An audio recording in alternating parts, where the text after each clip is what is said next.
Friends, कैसे हैं आप सर। आप देख रहे हैं मेरा यूट्यूब चैनल लक्ष्य कंप्यूटर नॉलेज।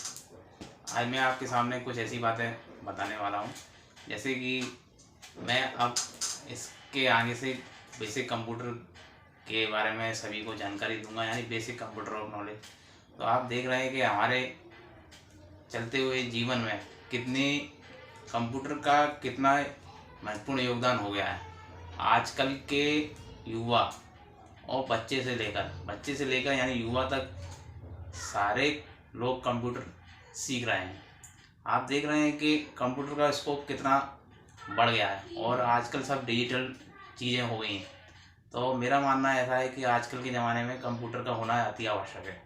कंप्यूटर अगर जो नहीं सीख पाता है तो उसको सिखाने के लिए कोई भी पहले प्लेटफॉर्म हुआ करते थे, जैसे ऑफलाइन प्लेटफॉर्म हुआ करते थे, वो आप काफ़ी कम हो गए हैं। और आजकल देख रहे हैं कि आप ऑनलाइन क्लासेस ज़्यादा चल गई हैं, तो इसलिए मैंने ऑनलाइन सिखाने का एक जिम्मा लिया। इसमें मैं आपको अच्छी अच्छी वीडियो बताऊंगा, उसमें आपको बताऊंगा कि क्या क्या हम चीज़ें सीखते हैं और क्या क्या हम सिखाते हैं और क्या क्या चीज़ें सीखने के लिए होती हैं। तो मेरा मानना ये है कि सभी को कंप्यूटर सीखना चाहिए, चाहे छोटा हो चाहे बड़ा हो। आजकल सभी क्षेत्रों में कंप्यूटर का यूज़ होता जा रहा है। तो मेरे इस चैनल में आपको अच्छी तरह से कई चीज़ों का यूज़ पता चलेगा और आपको कंप्यूटर के बारे में जानकारी दूंगा। तो जैसा कि मैंने आपको बताया कि कंप्यूटर का क्षेत्र इतना बड़ा है कि इसको सीख पाना वैसे मुमकिन कुछ भी नहीं है, लेकिन हम मतलब अगर सीखेंगे तो सब कुछ सीख सकते हैं। आजकल देख रहे हैं कि पहले अगर हम पास्ट की बात करें तो कई चीज़ें सीखते थे हम, ऑफलाइन हमारी क्लासें चलती थी। आप देख रहे हैं सेंटर हुआ करते थे, लेकिन आज हम ऑनलाइन क्लासों में ये चीज़ें सीख रहे हैं। इसलिए हम देख रहे हैं कि कई कोर्स सिखाते थे पहले हम ऑफलाइन में, जैसे DCA PDCA वगैरह, और कई चीज़ें सीखते थे। अब ऑनलाइन में ये चीज़ें हो गई हैं, इसलिए हम चाहते हैं कि आजकल हम ऑनलाइन में भी ये चीज़ सीखें। तो मेरा मानना है कि हम ऑनलाइन भी ये प्रोवाइड करें कि बच्चा क्या क्या सीख सकता है, क्या क्या नहीं सीख सकता है, कौन कौन सी चीज़ ज़रूरी है उसके लिए। तो मैं अपनी ऑनलाइन क्लास में आपको ये चीज़ें सिखाऊंगा कि स्टूडेंट के लिए क्या होना ज़रूरी है। जैसे जब आप ऑफलाइन में जो चीज़ सीखते थे, हम ऑनलाइन में भी मैं सिखाऊंगा। जैसे मैंने कुछ वीडियो बना के डाली हुई है, मेरी वीडियो देखें और आपको जो चीज़ सीखना है या आपको कुछ क्वेश्चन वगैरह तो कमेंट बॉक्स में आप कर सकते हैं, और क्या सीखना है जैसा जितना मुझे नॉलेज है मैं आपको सिखाऊंगा। जैसे DC में क्या क्या चीज़ आती है, BDC में क्या क्या आता है, CC में क्या क्या आता है, बच्चों के लिए क्या कोर्स होते हैं, टैली से रिलेटेड चीज़ें।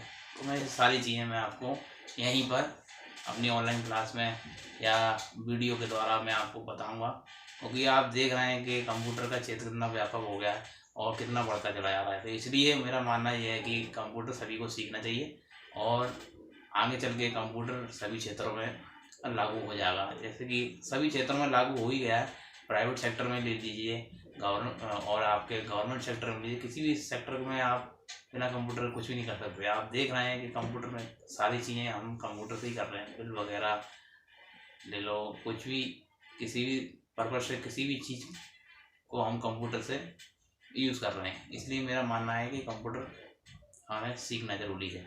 और कंप्यूटर में क्या क्या चीज़ आती हैं, जैसे हम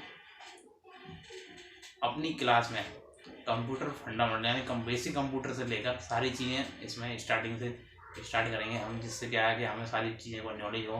कंप्यूटर फंडामेंटल है, कंप्यूटर आपका PC पैकेज है, DTP है, टैली है। इस तरीके से बच्चा जो पहले जो ऑफलाइन में सीखा करता था वही ऑनलाइन में अब सीखेगा, और उसको हम सिखाने की कोशिश करेंगे। जैसे कोई या तो हमारी वीडियो के द्वारा भी वो सीख सकता है। यही चीज़ें हैं, क्योंकि क्या है कि पहले की अपेक्षा कोरोना काल से के जब कोरोना आया उसके बाद से ये सारी चीज़ें कम हो गई हैं, इसलिए ऑनलाइन का क्षेत्र ज़्यादा हो गया। अब सब चीज़ें ऑनलाइन ही हो गई हैं। इसलिए मेरा मानना है कि ऑनलाइन के द्वारा मैं आप सबको सिखाऊं अपने चैनल के द्वारा कि कंप्यूटर में क्या क्या चीज़ें होती हैं, इसको कैसे यूज़ करते हैं, और हम प्राइवेट और सरकारी क्षेत्रों में किस तरीके से यूज़ करते हैं, और क्या क्या चीज़ें मांगी जाती हैं, जैसे हम देख रहे हैं कि हमारे कंप्यूटर क्षेत्र में सबसे ज़्यादा हमारे Excel, PowerPoint, MS Word, DTP, Tally वगैरह इन सभी सॉफ्टवेयर का यूज़ किया जाता है। और इसके साथ साथ मैं हार्डवेयर की भी आपको नॉलेज दूंगा धीरे धीरे, और जितना मेरे को बन पड़ेगा मैं आपको सिखाऊंगा अपनी क्लास में। और इसी तरीके से मैं आपको बताता जाऊंगा कि क्या क्या चीज़ आपको सीखना है और क्या क्या चीज़ होना चाहिए। मेरी प्रैक्टिकल में भी आपको सिखाऊंगा और आपको इस तरीके से थ्योरिकल भी मैं आपको बताता जाऊंगा। इस तरीके से आप दोनों चीज़ें क्लियर होंगी, क्योंकि मेरा मानना है कि दोनों चीज़ें आना चाहिए, प्रैक्टिकल भी आना चाहिए और थ्योरिकल भी आना चाहिए, क्योंकि ये होना अति आवश्यक है। क्योंकि हमारे पास जो नोट्स होते हैं उसके द्वारा हम पिछला जो भी कुछ होता है हम उसको रिवीजन कर लेते हैं। इसीलिए हम मेरा मानना है कि दोनों चीज़ें कंप्लीट करके चले हम। इसलिए तो मेरी आज की क्लास में मैं इसीलिए आया था, इसीलिए मैंने आपको ये क्लास रखी कि मैं आपको बता सकूं कि मैं कंप्यूटर की बेसिक स्टार्ट यानी बेसिक कंप्यूटर नॉलेज के द्वारा मैं आपको बताऊंगा कि किस तरीके से हम कंप्यूटर में क्या क्या चीज़ सीखते हैं और क्या क्या चीज़ होती हैं। तो इसी तरीके से मैं आपको आगे भी बताता चला जाऊंगा इसी तरीके से। और मैं आपको बता दूं कि मैं ऐसे ही कंटिन्यू आपको वीडियो प्रोवाइड कराता रहूँगा और ऑनलाइन भी आपको कंप्यूटर की जानकारी देता रहूँगा। तो मेरी जानकारी कैसी लगी हो फ्रेंड, तो आप मुझे कमेंट बॉक्स में बताइएगा और मेरी वीडियो को जरूर लाइक प्लीज़ सपोर्ट करिएगा। Thank you, thank you, thank you.